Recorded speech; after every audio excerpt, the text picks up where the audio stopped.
Welcome to the Influence and Impact Summit presented by Platform University.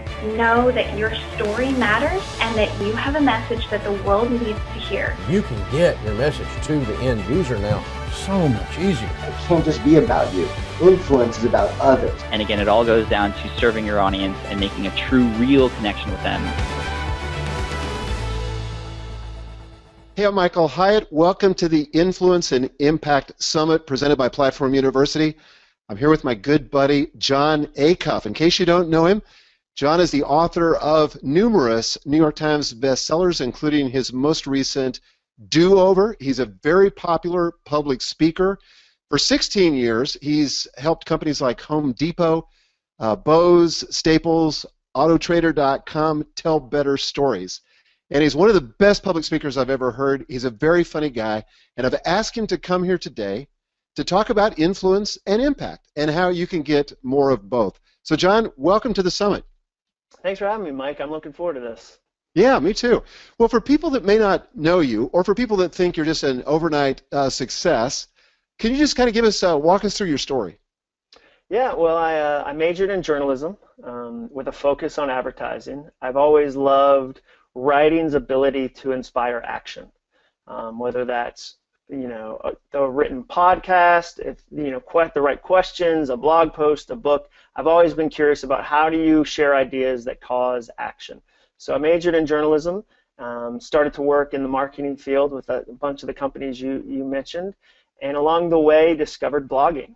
So in 2001, I started my own blog, kind of before they used that word, and it was a music site, and it was really silly, and it didn't go anywhere. And then I got out of it for a couple years, and in 2007 started another one and started to really see how powerful the internet could be and how many tools we had at our fingertips, and realized that you got to be who you wanted to be. And if you'd hustle on it and be consistent on it and lean into it, you could grow something that, 30, 40 years ago, you just didn't have the ability.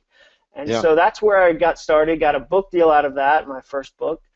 Got to spend 3 great years working with Dave Ramsey, which fast-forwarded my career by 10 years as far as the influence I got and the things I got to do. And then for the last 2 years, I've written books on my own and been a public speaker on my own. It's been a really fun experience. So I want you to go back just a little bit to that first blog, and I remember reading it, just discovering you, and I told our guys at Thomas Nelson, we've got to publish this guy, and we screwed up and we missed the book. But talk about the rebranding. How has that worked? Because you've done that a couple times, a couple different versions of Jon Acuff along the way. How did you think about that? When did you know it was decided time to change and shift? Well, so I started in 2008, Stuff Christians Like, this blog I wrote that was just a silly way to catalog all the silly things we do in the name of faith. I'm a pastor's kid, and so grew up around a lot of silly things like wishing you had a shirt that said, "I direct deposit my tithe," that you could wear on Sunday morning so that your row doesn't judge you for hot potatoing the offering basket. And so just silly stuff like that. And then out of that experience, I got to write my first book, and I got to go work with Dave Ramsey. And as I transitioned to go work with Dave Ramsey, I realized I did some very deliberate things over a 2-year period to not jump the wrong way, to not saddle my dream with all my bills right away. We have this mentality of, I don't like my job, I've got the hint of a passion, I'm going to put my entire life on that passion, and it often suffocates it. It puts the flame out if you're not careful. And so I had this 2-year experience, and I thought, it seems like other people are stuck too. What if I wrote about that? So that was where the first business book came out of, was that I had an experience. I felt like other people were probably having the same experience. And I just shared, here's what I've been learning. And from that started this passion about work. You and I, everyone that's watching this, is going to work for 40 to 50 hours a week for 40 to 50 years of their life, and our culture believes that a job is just a job. It's the reason we eat at TGI Fridays, not TGI Mondays. It's the reason The Office was a popular TV show, and I just thought, I don't want to waste that chunk of my life doing something I don't care about, that doesn't have meaning, and I don't want other people to feel that too. And right now, according to Gallup, 90% of people are disengaged from work. And so I don't want to accept that 9 of the 10 people that might be watching this feel like I just have to go do it. And I don't believe in the perfect job where you only do unicorn moments of things you love, but I do believe in asking questions and going, What am I supposed to do, and how do I do it to the best of my abilities? Where I'm at today. Like, that's the thing that I try to get people to understand. Do Over, my new book, isn't about hating your job. It's about loving your job, and there's a big difference. It's about recognizing that in every career there's transitions and there's waves coming. It's better to have a surfboard than pretend there's not. So if you've been laid off or want a new job or want to be better at the current one you have, here's how to win at work. And so that's how I started to make the transition, but it was bit by bit. I had to do a shelf jump is kind of how I look at it. I had to jump from one part of the bookstore to the other, and that doesn't happen overnight, and that takes repetition and very deliberate decisions on what you will say and what you won't say, or what client you will speak to or won't speak to, and it's a balancing act. It really is. So for you, has the path always been clear? Like you've got this strategy at the beginning, and you just kind of, you planned your work and you work your plan, and here you are. Yeah, it was. I wrote it down on a napkin. I wrote 3 steps, and then it was like it practically took care of itself. Once I had done that, I just kind of I think sometimes I'll read descriptions. I read somebody the other day that wrote this description of how smart I am at my brand, and I thought, I wish they were calling things I had done accidentally and kind of experimented with deliberate. And I thought, that if only. And so I'm learning more and more to experiment with things, to say, okay, what did I learn? I try to tell people, and I try to tell myself, you got to get to the data. Like, data doesn't lie. And so it's one thing for me to say, I love Twitter, and it's another thing for me to look at my blog and go, Facebook is 85% of my blog traffic. Yep. Okay, well, maybe I need to invest more in Facebook, even if Twitter is where I'm more naturally inclined because it's short headlines, and I learned how to write headlines working for Home Depot. And so that's data. So I'm trying in my own life to get clarity down to what is the data telling me, not my emotions, not my ego, not my look at all the people that love me, but what's the data telling me? Because that, to me, is how you start to make an impact, and you start to lean into the right things. So it's experiments, and then it's also having people in my life that love me enough to say, like, hey, you're being an idiot in this, or like, that was the wrong opportunity to say yes to, or you reacted in anger when you should have reacted slowly and more deliberately. And so that's kind of how I think through a lot of this stuff. That's really good. Well, this is, after all, the Influence and Impact Summit, so I want to talk a little bit about influence. And, for a lot of people that has a lot of different meanings, but I love this quote from your wife, Jenny, who said, if the only thing that comes from having influence is more money, fame, and comfort, it's all been nothing. So what does influence mean for you, Jon Acuff? Yeah, I think the thing I've learned is that if you try to build a platform just for money, there's a couple things that happen. You get the money and realize it wasn't enough, so you try to get more money. Or you don't get the money and you quit because the amount of money didn't show up. And so I think it has to be bigger than that. It has to, because there's going to be times when the money doesn't show up. There's going to be times when the fame doesn't show up. I always think about that. Like, if you do what you do only for clapping, then you give the audience the power to tell you when to stop. Because when they stop clapping, that's when you stop too. And there's going to be moments when they don't clap, and you have to have something bigger, more important driving you. And I've tried to build my own kingdom before, and it's terribly empty.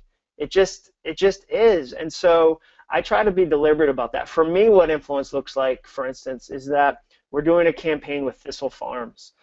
It's this organization in Nashville run by Becca Stevens, this priest, for 18 years, and it helps women get off the streets from trafficking and prostitution and drug addiction. It's a 2-year program. They make candles and lip balms and lotions, and they're so high quality they're in Whole Foods. And so what I like to do is figure out how to grow my platform so big that I get to point it at something that really matters. Thistle Farms doesn't have the platform I have. They don't have 250,000 Twitter followers, but I do. And so if I can occasionally go, let me take this conversation and point it this way and get my audience to go, wow, we didn't know that existed. Like, wow, they're doing really great work, and you have a platform that you just shared with them. So to me, things like that, we got to build 2 kindergartens in Vietnam with my Stuff Christians Like site. And we raised, we thought that it would take us, 6 weeks to raise the money. We raised it in 18 hours, $30,000 in 18 hours. And it was just this tidal wave where I learned, oh, it's more than just about me. Now, I should kind of coach that with, for me, I love to write. I love the creation of ideas. So I'd be lying if I said, you know, Mike, at the end of the day, I just sit down and I think, how many people can I help today? Like, no, I sit down and I try to think of ideas, and then I try to think, how does this idea help somebody? And how can I amplify it and really do something fun with it?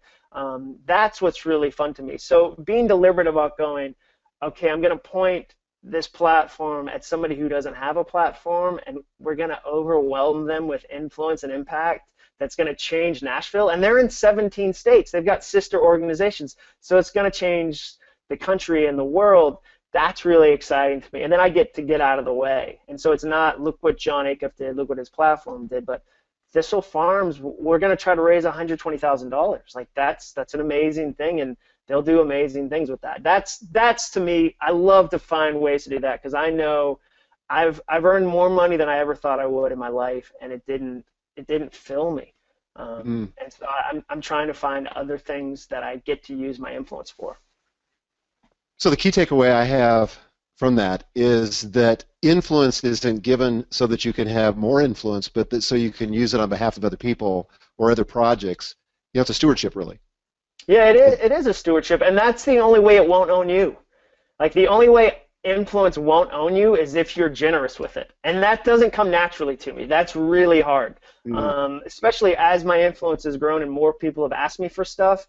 I have to really fight hard not to get jaded and just feel that people are using me or want to take advantage of what I've built. That's a hard issue for me. That's not other people, that's me, and I have to wrestle with that, and I have to be deliberate with that. But the way that I don't get kind of protective is if I'm open-handed with it. And we'll say, and there's a tension there, because I can't say yes to everything. You know, like, you want to feel like a jerk, say no to a charity that you believe in, because then you feel like you're the guy that doesn't like that particular charity. But you know, and I know that influence is a finite substance. It's hard to measure.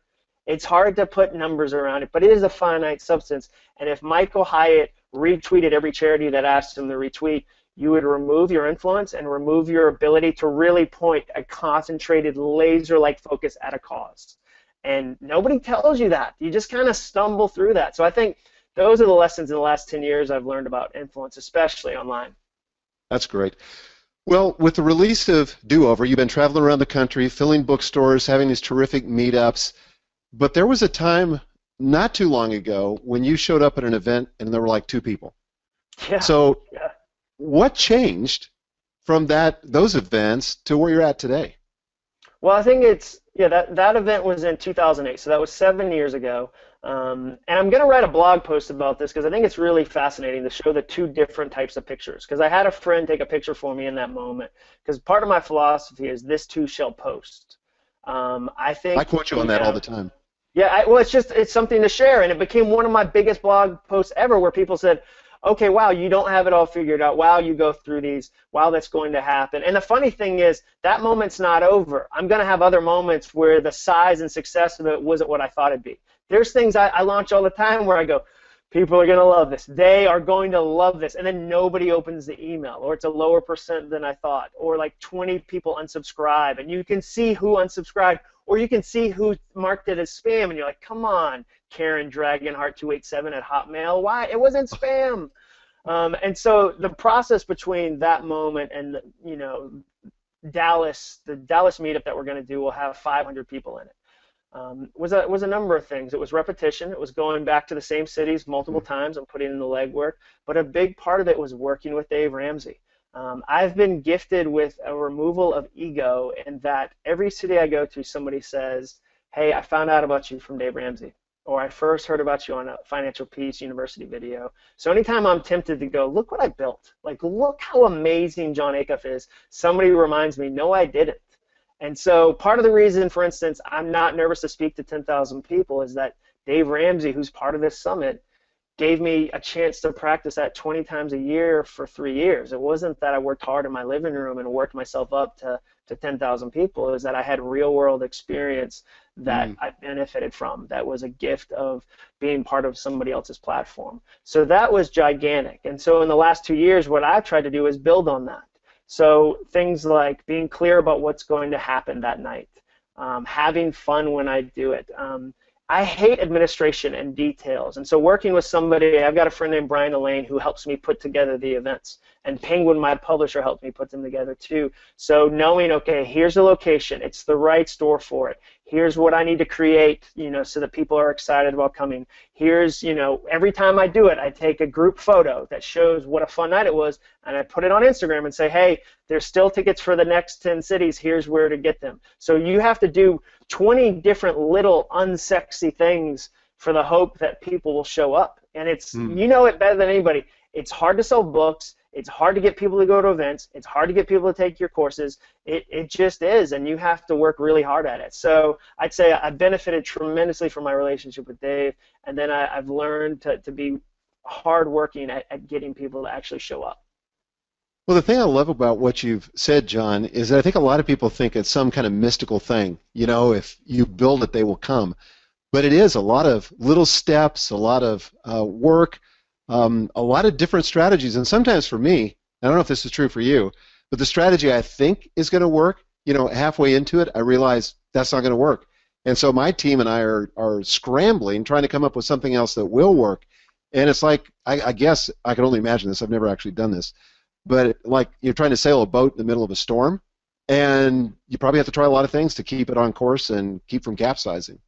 Yeah, for me, an example of that was what I didn't want to happen at these bookstores was a bunch of people show up with books they got from other places, which was understandable. It's amazing that people bought books. Like that in of itself is a miracle, like awesome.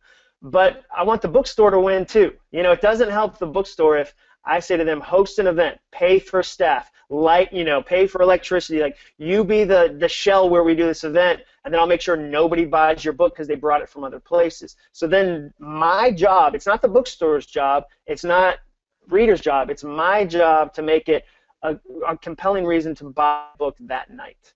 And so midway I had to shift and go, oh, wait a second. I need to, if I really want to sell books, what do I need to do? So we created this amazing poster based on this chart that's inside the book, and I hired somebody to do it, and I paid money for a designer to create it, and we put it on cardstock, and I signed them and numbered them, and I do periscopes about, hey, number in this one. And so if you buy a book that night, then you actually get a copy of the poster. Well, and you don't have to buy a book that night, but it's at least me trying my hardest to make sure the bookstore wins, because we've talked about this before. I work for the publisher. I work for the bookstore. I work for the reader. The myth of when you go off on your own that you have no boss is ridiculous. When you go off on your own, the number of bosses you have multiplies exponentially. Yeah, that's a really good reminder. I want to talk a little bit about the comparison trap. This happens to me. I'm pretty sure it happens to you, but it's easy, I think, especially when you're starting, or probably at any point, to compare yourself to where somebody else is and maybe feel a little resentful or maybe like you're a failure. How do you navigate all that when you're tempted to compare yourself with somebody else's success? Well, the short answer is poorly. That's how I navigate it, poorly. And then I try to learn from it. I think there's some things that I have to unfollow some people, not because they're mean or bad, but just because it's a trap for me to go get lost in mopiness or comparison.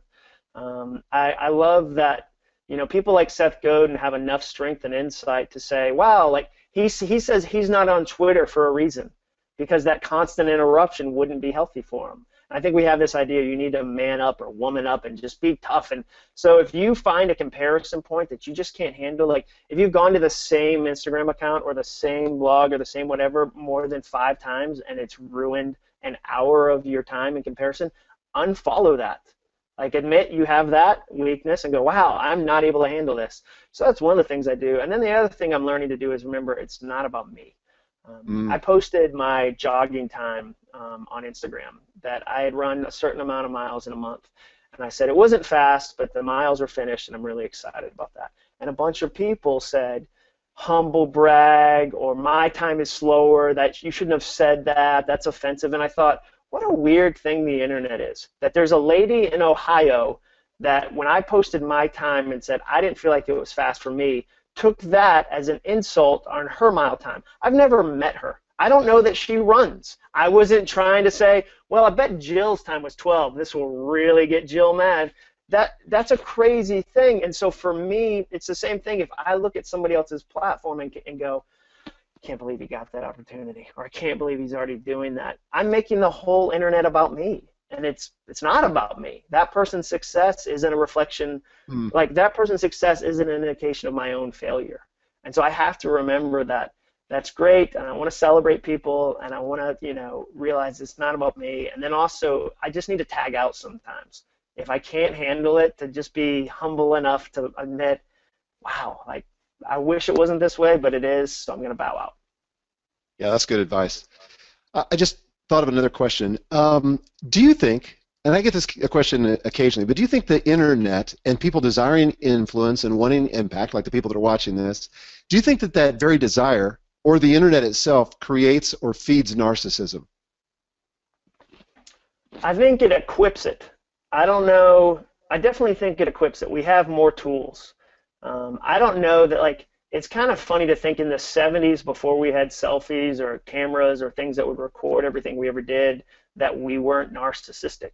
I think every generation, to some degree, it's, you know, I think it's part of human nature, cares about themselves more than anybody else. You know, the idea of like protecting myself, or it's all about me. I don't think the internet created that. I just think it equips it. It's funny to me. I saw a report that the highest paid CEO in the entire world is the CEO of GoDaddy. Not GoDaddy, GoPro, of GoPro. And I thought, that's really fascinating. It's a fascinating testament, because I would argue 95% of all video shot with GoPro is utterly unwatchable. Like, it's stuff that you, like, there's the rare occasion where a guy is like surfing a wave on a motorcycle and you go, I'm so glad he had a GoPro on his helmet. 99% of it, though, is somebody like ordering a sandwich or walking through a zoo, and you just think, who is watching that? And what gives us the thought that this should be recorded? There's going to be people that want to see this. And so I think it equips it. We've got more tools, but I think we always had some level of narcissism. The thing that's curious to me is about, are we becoming digital hoarders? I heard somebody use that phrase once, and what's fascinating to me is there's been a shift in social media where we used to use social media to capture moments we had experienced. Now we use social media to create moments to experience. So we end up, instead of documenting things that happened, we create them in order to document them. It's this weird shift, and as a parent of a middle school daughter, I see it happening. And as somebody who speaks about, you know, social media with teenagers, I see it happening a lot. And so that's what's curious to me, because I know when I go to my kid's event, a performance, it's like the paparazzi. Every grandparent, every dad, there's 1,000 cameras. And the reality is we almost never go back to watch those moments we missed because we were documenting them. If I'm honest, I haven't gone back 4 years and sat with my wife and looked through terabytes of content and said, hey, get out. I don't know where the photos are. They're in the cloud. I don't know. Like, I get if you have a rotating like frame that shows you pictures, that, but the reality is we're becoming digital hoarders where we're missing moments and we're never going back to them. You know, and some people tell me, but future generations will be able to look at me. Tell me the last time you read anything about your great-grandfather. Like, you don't care about your great-grandfather. Your great-grandson is not going to go, so glad my dad took 1 million photos, or like my great-grandfather, because I'm so curious. Like, you don't know his name. You don't know what he did. And so that's the narcissism for me, is that we capture these things that we're never going to interact with again. And I saw somebody recording something with an iPad, and he was watching the moment through like an 8-inch screen, and I wanted to say, if you put the screen down, there's like a 360-degree screen right here. Like, the pixels are crazy. Like, you're actually at that. That's not on TV. You're in that moment. That's what's weird to me. Wow. I was standing, Gil and I were actually in Amsterdam last summer, and we were standing in the Rijksmuseum looking at this amazing exhibition of Vincent van Gogh. And he painted himself a lot. And I said to her, I said, narcissism is nothing new. You know, people were doing selfies before there were digital cameras. They were just painting them. So yeah, 100%. Or people that write themselves into their books. Like, Clive Cussler is a character in his books. And like, he's a famous guy who owns a yacht, and he occasionally shows up in the books, and that was happening in the 80s and the 90s. No, we've always found ways to express things we care about that are about ourselves. Yeah, that's cool. What do you think is the number one thing that holds people back who would like to enjoy a platform, would like to have more influence and impact? What do you think is the number one thing holding people back? I think it's the fear of what people are going to say. I think it's the fear of the criticism. That's the hard part for me with the internet, is the power of the one voice versus the 400 other people. The one you remember. You know, I'll have people that'll tweet me and say, I remember when you used to be funny, like you used to just make people laugh. And I actually responded to that person, because of course you shouldn't, but you like first you research them so you can judge their life. And then you respond, and I wrote back and said, I posted a video of a golden retriever hiding tater tots in his mouth yesterday. I'm sorry my work has gotten too serious for you, which was so passive aggressive and sarcastic. But I think that's the thought, is that who am I to do this? What are people going to say? What do I really have that's worth sharing? Other people have magical tools that I don't have. That's why they're able to do it. And I think, yeah, so I think a bunch of it is that fear, and then it's fear, and then it's impatience. It's they want to measure results that they haven't given time to show up yet. And so they, you know, companies do that to me. When I go speak at companies, they'll say, well, Twitter doesn't work for us. And I'll say, well, tell me what you did. And they'll say, we shared press releases for a week on Twitter. They didn't go viral. And I'll, a whole week, that's almost 8 days. Like you did 7 days, and you used the press release. Of course nobody was interested in that. And so I think we're afraid, and then we try it, and we dip our toe, and we're impatient. And we don't like to hear the stories of, you know, let's think about Taylor Swift. She started when she was like 14 years old. She's been doing this for 11 years. Like, you might first discover her with Shake It Off, but she did a lot of music showcases that I guarantee were awkward in Nashville, where it's her after going, you know, after being a freshman at Hendersonville High School and playing a music showcase for a bunch of disinterested record labels that think, no, here's another girl, blonde-haired girl with a guitar, we're not going to sign her. So I think the two things are, yeah, it's our fear and it's our impatience. Yeah, those are two good ones. If somebody watching this had the opportunity to sit down with you at Starbucks or their favorite coffee place and just ask you about building a platform, and you could give them some tips or some advice, what would be the 2 or 3 things that you think they ought to pay attention to or they ought to do first? I guess I'd say, what's the goal of the platform? And I wouldn't ask that because they have to have a perfect goal. I think sometimes when we hear the word goal, we get just locked up. So I'd just say, what's the goal of it? You know, is it that you want to do more speaking engagements? Is it that you want to get a better job? Is it that you've got an idea you want to share and you don't care about the size of the audience because it's a niche idea that'll never be gigantic? You know, maybe you're really interested in this one form of World of Warcraft, and that's not a mass market idea because it's a really niche idea, and so having 10 readers would be gigantic because there's 10 passionate readers. So I try to figure out what's the goal.